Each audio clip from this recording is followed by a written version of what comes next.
What if your weeknight pasta could taste like Olive Garden's bold, spicy 3-meat sauce? This hearty flavor-packed copycat brings restaurant comfort right in your own kitchen, and I'm going to show you how to make it.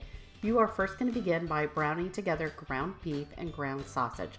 Let it brown until it's fully cooked and go ahead and drain it. Next, we're going to make our sauce. Olive oil, onion, red bell pepper. We're going to saute these together.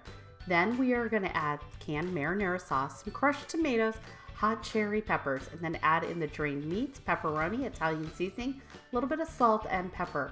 Let this simmer for a while. You can adjust it for seasonings if you like, but you can use the sauce on anything. Pasta, lasagna, you name it, you can do it. Now, this rich, spicy, meaty sauce beats any jar on the shelf. Save this recipe and tag me when you make your Olive Garden style pasta night. And hey, if you want more copycat recipes, come to copycat.com.